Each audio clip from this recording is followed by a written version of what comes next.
Jangan nih. Masya Allah, pakai satu jangan. Belum sampai di akhirat sudah pakai satu jangan. Sudah ketemu. Terima kasih sekali. Dan insya Allah bagi kita sebagai hamba Allah Subhanahu Wa Taala yang mendapatkan anugerah iman, kita tentunya tidak akan membayangkan rumah itu sebagai surga. Itu dari sisi materi secara lahiriah, insya Allah tidak. Walaupun terkadang itu pun menjadi pendukung, tapi bukan merupakan hal yang paling mendasar, hal yang paling utama. Maka ikhlas kalian yang dimuliakan Allah, seperti tadi yang disampaikan oleh dua belah pihak, yang insya Allah intinya tidak jauh berbeda. Rumah yang penuh dengan kasih sayang, ketenangan, bikin orang atau penghuninya betah di rumah. Ya. Soalnya kalau sudah ada rasa gerah bukan karena kepanasan, yang merepot itu kalau panasnya panas dalam, yang tidak bisa cukup dengan adem sari, itu tidak ya. Mau mandi pakai adem sari pun nggak bakalan adem-adem kalau aslinya nggak adem-adem. Ya. Jadi rumah yang menjadikan penghuninya betah di dalam. Ketika sudah ada tanda-tanda tidak betah, wah, muncul berarti kan ada rasa panas, ibarat sebuah api. Begitulah yang ada. Tapi tentunya setiap rumah itu nggak pernah lepas dari masalah. Batin. Kan ini kayaknya dan keluarga ini sudah harmonis, bahagia, nggak ada masalah. Itu batin. Tapi bisa jadi yang lagi dibatin kan dibatin saya. Jadi akhirnya ahli batinan, ya kan? Sering batin-batin kayak gitu kan? Sering kayaknya loh. Itulah orang hidup. Tapi kalau kita hidup sekedar batin-batin terus, atau ibarat orang berjalan-jalannya di tempat, kapan kita akan sampai kepada tujuan yang dimaksud? Tentunya ada usaha. Dalam hal ini, sebuah rumah akan benar-benar dianggap dan dirasakan sebagai suatu nikmat yang agung tatkala seseorang misalnya diusir dari rumah, diusir dari tinggal rumah, kemudian dia tidak memiliki tempat tinggal. Makanya Allah Subhanahu Wa Taala sebutkan di dalam surat An-Nahl ayat 80. Allah menjadikan bagimu rumah-rumahmu sebagai tempat tinggal. Ya, mohon maaf tidak sebutkan ayatnya karena biar lebih efisien nanti ayatnya tentunya tidak akan salah. Kalau hadis mungkin saya sebutkan, tapi kalau ayat terima saja. Itu program untuk mengingatkan doa yang mohon maaf. Dan Allah menjadikan bagimu rumah-rumahmu sebagai tempat tinggal. Allah Subhanahu Wa Taala sampaikan kondisi kehidupan manusia sampai saat sekarang orang-orang Badui itu tidak punya tempat tinggal tetap. Sudah dibikinkan rumah oleh pihak pemerintah, tidak betah. Makanya rumahnya seperti kontraktor. Kemudian kita mungkin banyak yang masih kontraktor. Sudah nggak betah rumah di sini, cari rumah yang lain, bayar rumah di sana 1 tahun bayarnya gitu ya. Ganti lagi yang lain. Ini diberikan Allah SWT kemudahan bahwa kemah kalau di sini disebutkan dari kulit binatang dan seterusnya. Atau bagi yang mungkin, yang itu semuanya merupakan anugerah dari Allah Subhanahu Wa Taala yang tak terhinggapi.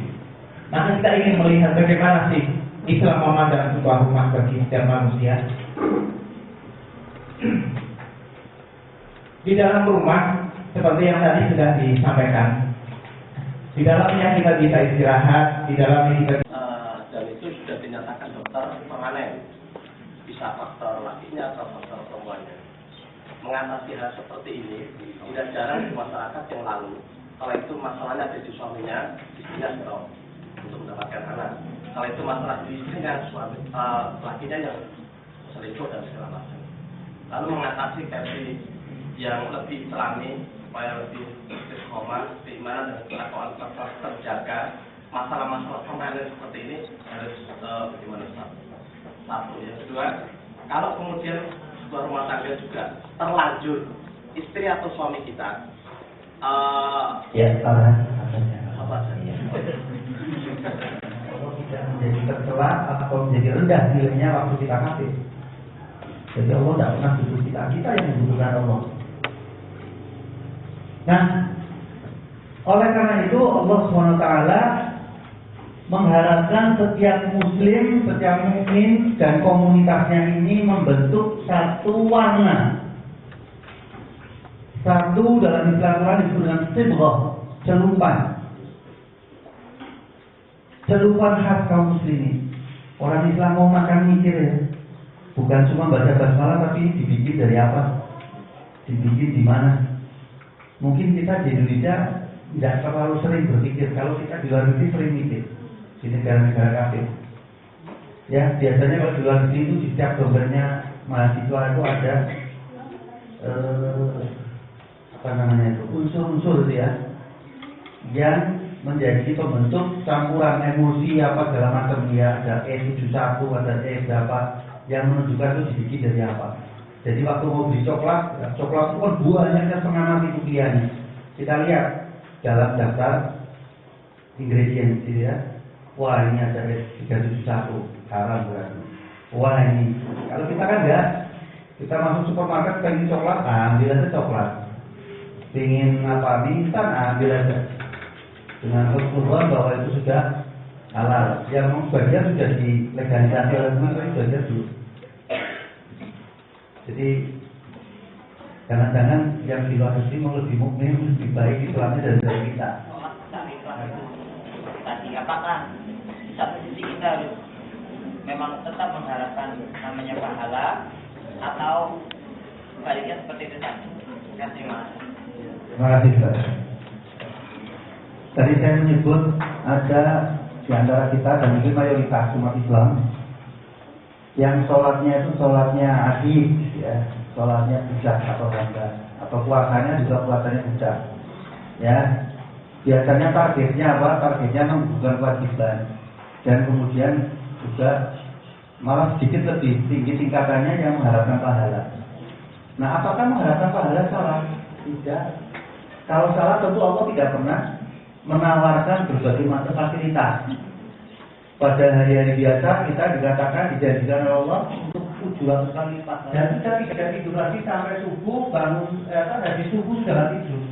Kalau kita enggak makannya kenyang, tidurnya malam, subuhnya bukhori, subuhnya kering.